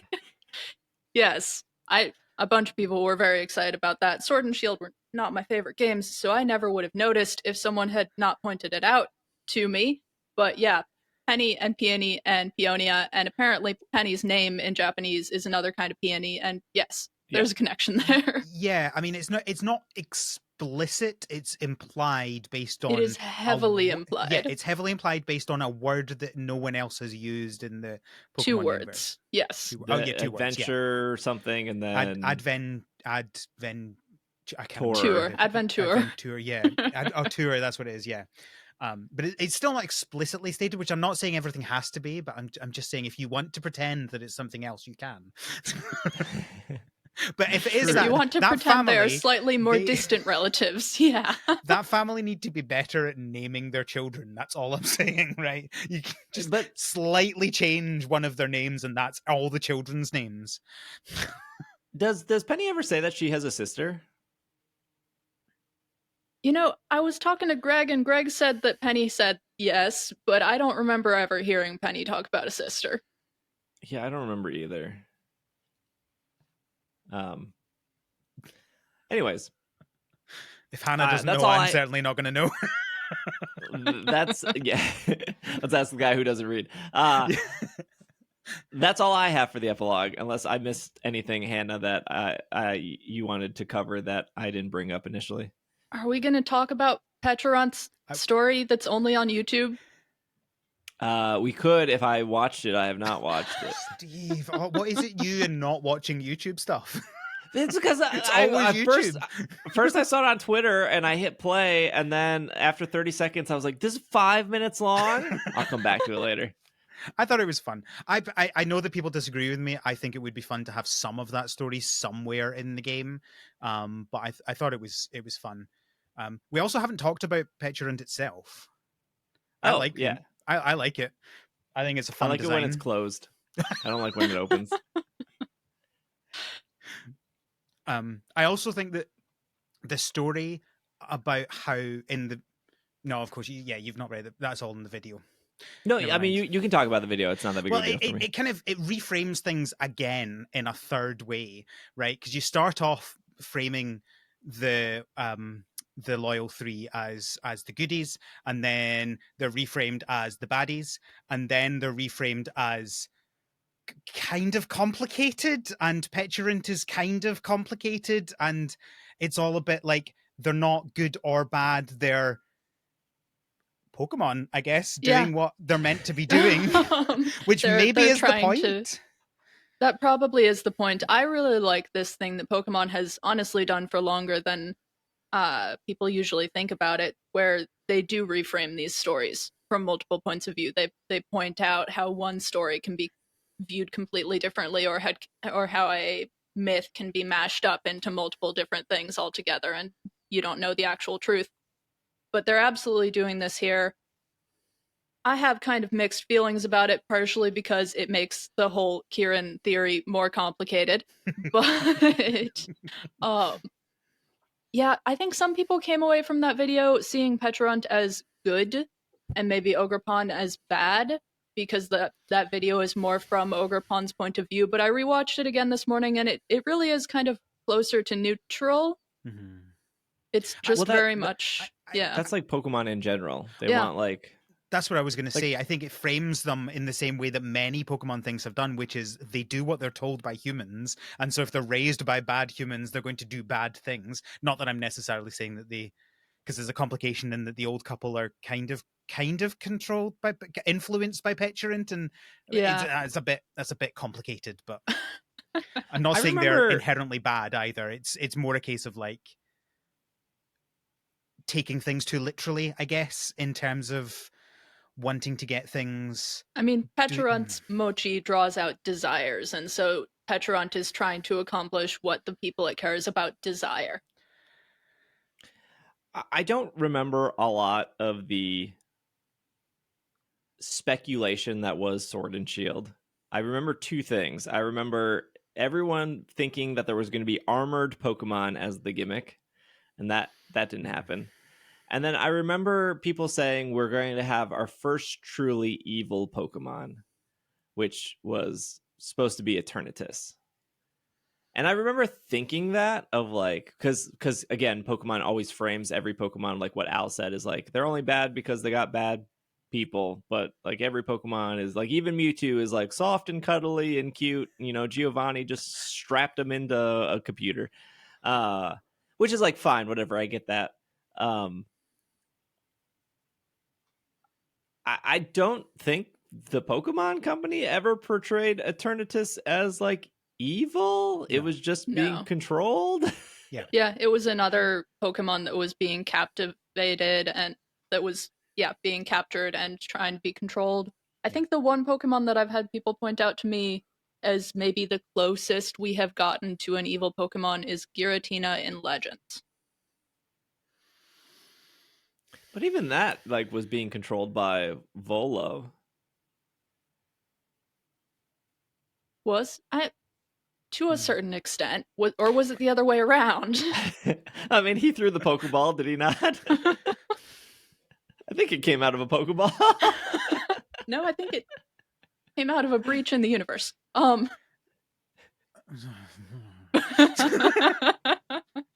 But even Giratina, you can like pet and cuddle with the Pokemon and Me feature in Sun and Moon. The Eternatus one is also interesting because they go even harder into actually Eternatus is good in the anime. Because I don't know if you remember. I did not see that part of the anime. So they do address Eternatus in the anime being like good. Yeah, so Ash's final battle, spoilers for a 1.5 year old episode, Ash's final battle with Leon is interrupted by Eternatus, and it seems like, oh no, bad things are happening, but at the end of it they're just like, oh no, Eternatus was just protecting us from something. It was like some Gigantamax power or something. Anyway, it doesn't really matter. That was the conclusion. It was like, no, we thought Eternatus was being bad, but no, it was just protecting us. That's it. Yeah. Which is even more explicit than in the games. Yeah, I remember like the first like episode of Journeys, I think like Eternatus is like flying near the plane. And they're like, oh, we felt something. Like, okay. We'll get back to this in 300 episodes. Yeah.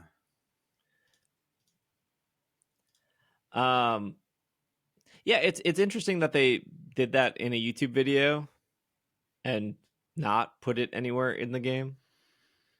Yeah, I was thinking this morning maybe they did that just so that could be one thing data miners couldn't find. But yeah, maybe they just made it too late and it was too behind schedule. I don't know. Yeah, I mean, regardless if it was in the game or not, it should be on YouTube anyways. For like, it doesn't hurt anything being on YouTube. So yeah. The video they released right before the epilogue came out with the magical Pecha berry or whatever that was also very good. And yeah, that was also should be in the game. It was amazing. I had just been wondering if I had been pronouncing Pecha the right way before I started it and had been thinking about that for 5 minutes, and then the video just goes and says Pecha like 15, 20 times. The last thing that I've thought about this is we don't have an end date for this mystery gift, do we, Steve? We don't.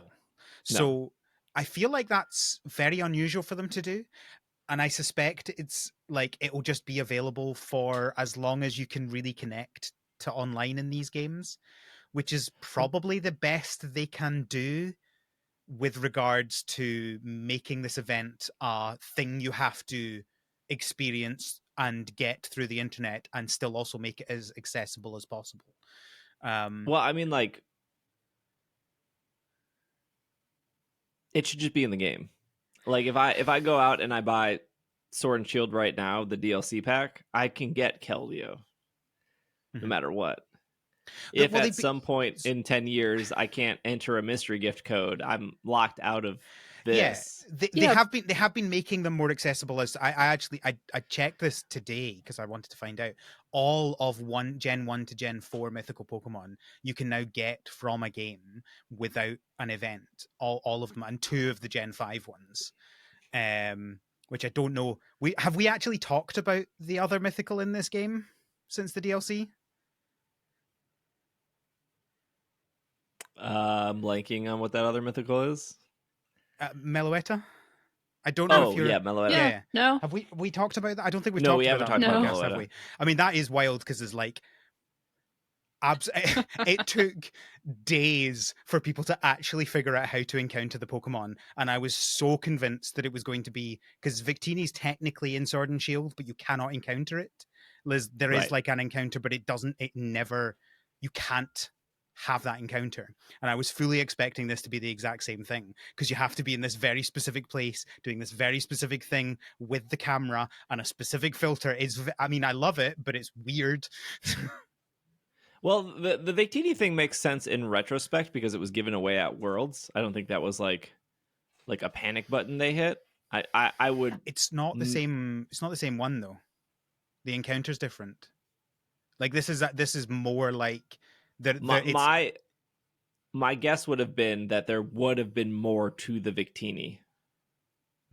Like, you get an item to like trigger an encounter, and they never finished that encounter. They never did that. They just like left the assets there, and then instead they were just like, we're just gonna give it, because they gave everyone Victini. You didn't have to go to Worlds to get Victini.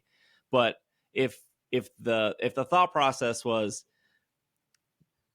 fans are complaining that they want mythicals to feel special, we did the Zeraora thing, we did the Keldeo thing, we're doing the Meloetta thing, it would only make sense for Victini to have its own thing. And like classic Pokemon, we don't have enough time because we're worked to the bone, so here's just a distribution of Victini.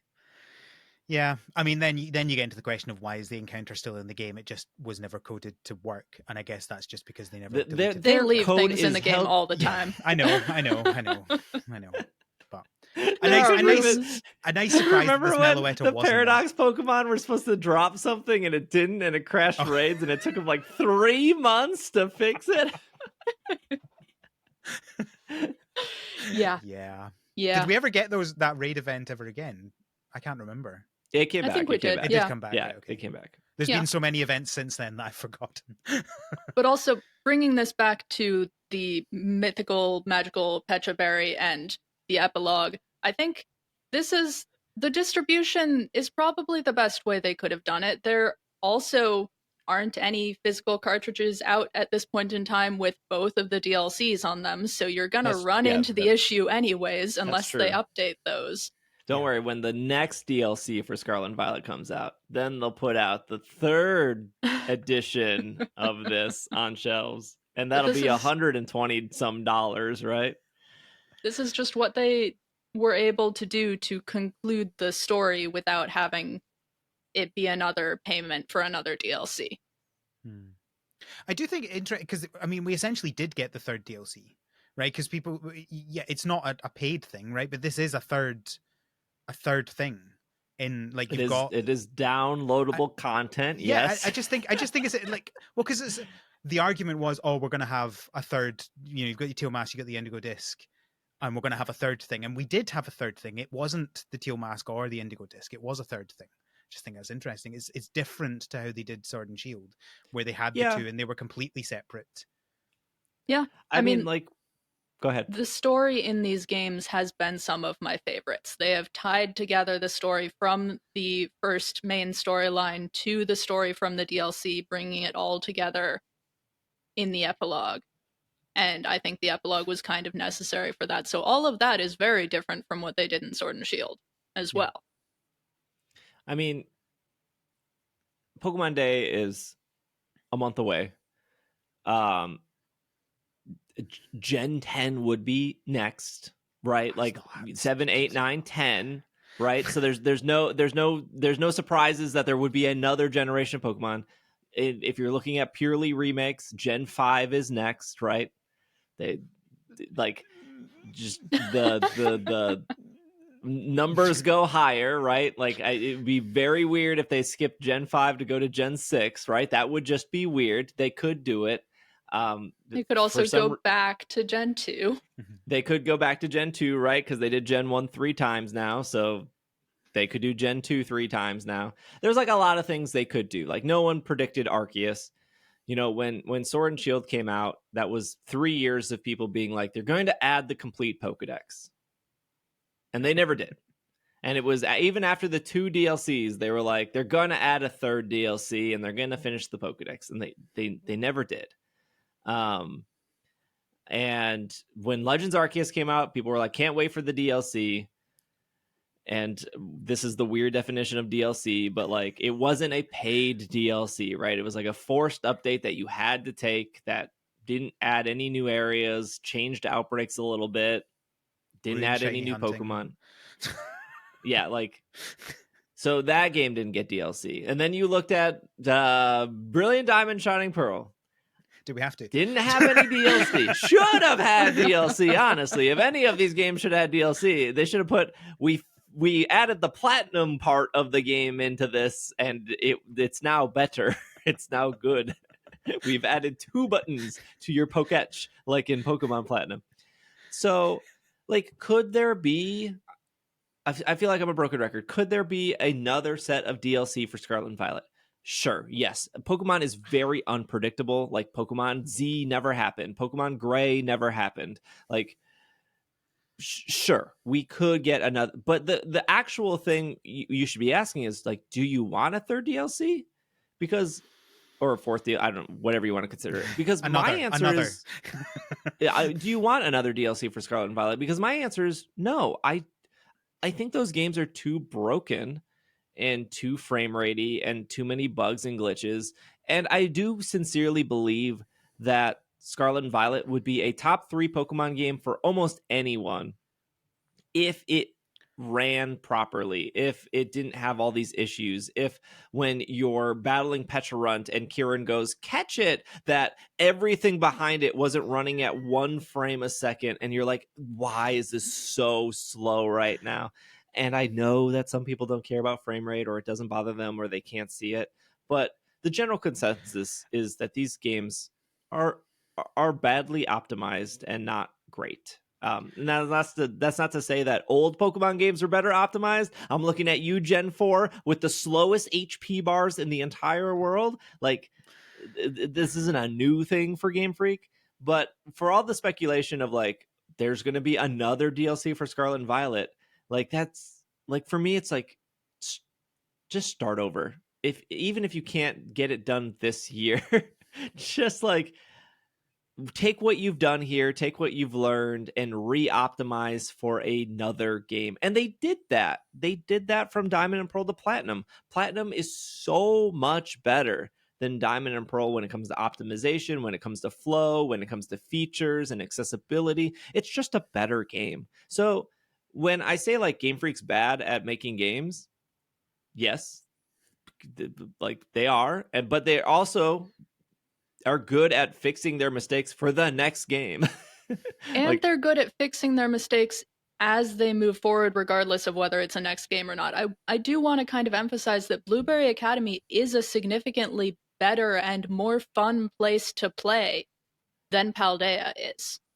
They are improving on this gradually, even in these DLCs. But also, the story there feels done. We didn't get all the answers, but the story feels done. I'm sure the next games will be just as disappointing in some ways. But yeah, like they'll. I mean, I love these games, right? I agree with you. This would be one of my, I think probably one of my top two if it weren't for the issues. And I'm someone who goes, oh, I don't notice frame rate issues. I don't care about graphics. But no, I noticed it in this game. Like, Yeah, Yeah. you still feel the not. difference, You even if you can't don't not. necessarily see it, even if you don't necessarily care I think in those terms, you notice it. I think in most games I would disagree with you, but I think it's impossible not to see it in this game. Like it's not even just a feeling in this one. Like I've never really understood the like 60 versus 120 frames per second, except in Pokemon Go. Weirdly, that one really got me.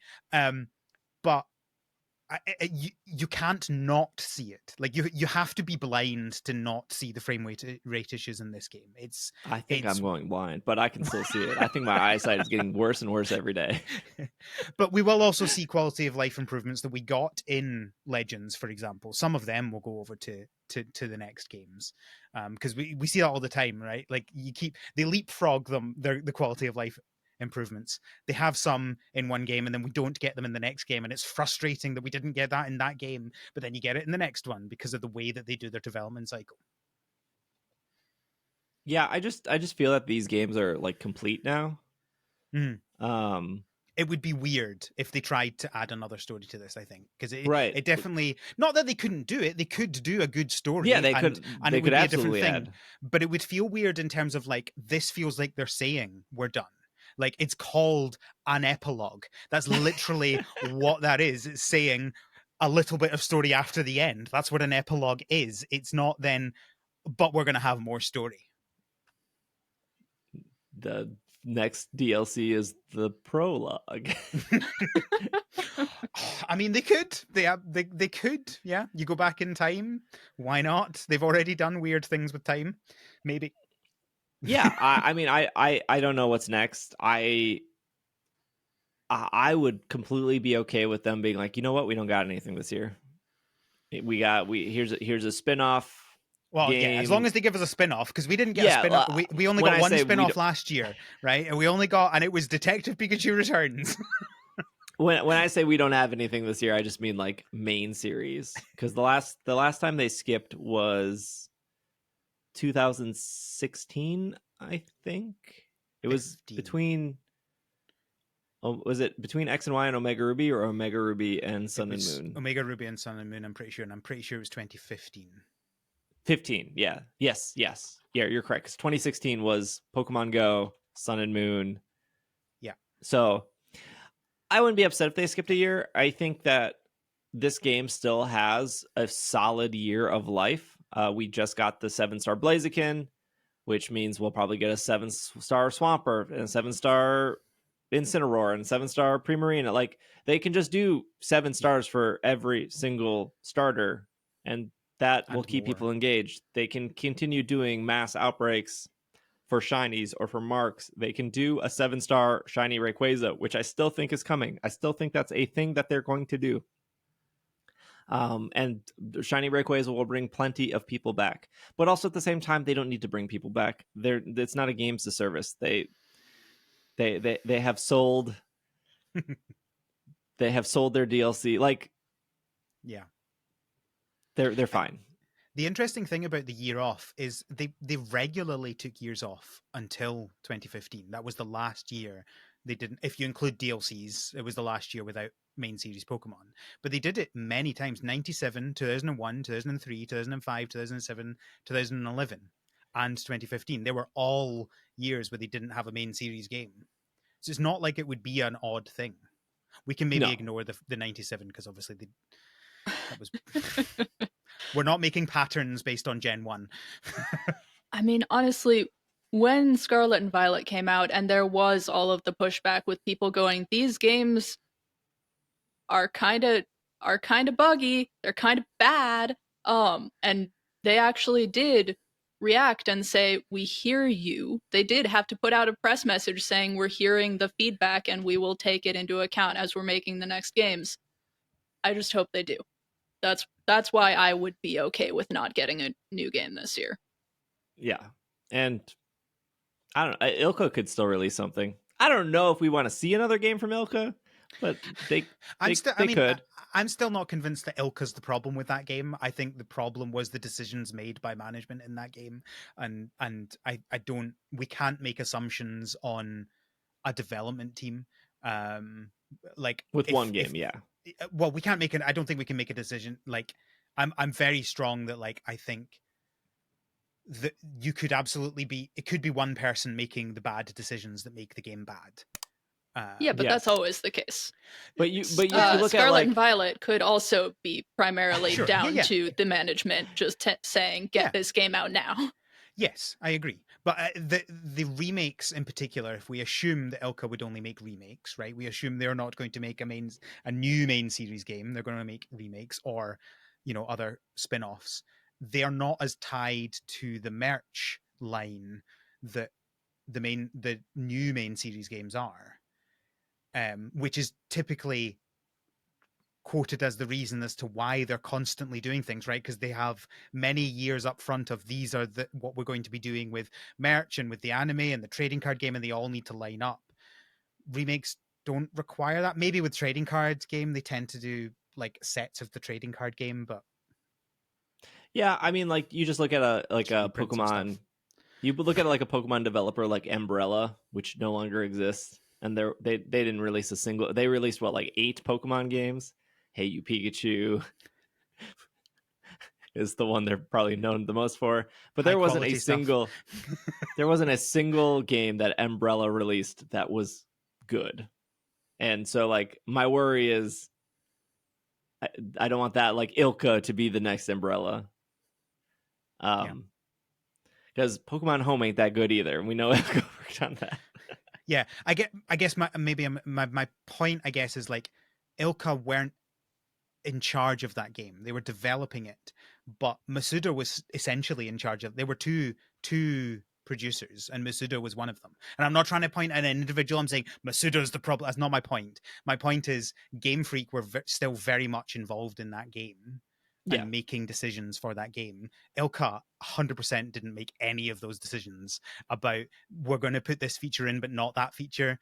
You can blame them for the bugs, of course. Yeah, They're there the were ones still that made pretty the buggy bugs. games, and the movement of the game was still pretty absolutely. off. So, yeah, I agree. I suspect but those a lot of floors that was were COVID. shiny. I think I still love sparkle. I still love the look of those games, even though they were terrible to play. I love how they looked, and I know we're probably never going to get another game that looked like that, but I just think it was so ridiculous. And this, especially with certain story beats, and you've got this really angry face on this teeny tiny, but I just loved it so much. All right. Well, that's our episode for the day. We will be back next week. I think we're going to, I don't know if the new TCG set should be out by next week. So we might have Bobby on to talk TCG because he's the one spending the money, not me. Actually, I did order the new set, but not as much as I normally order. But thanks for making it to the end. Thanks for listening. Thanks, Hannah. Thanks, Al. Yeah, we'll be back next week, and we're about a month out from Pokemon Day, so that's exciting. So we'll see what they offer us, if anything. I'm under this impression that not every Pokemon Day can top the previous year Pokemon Day.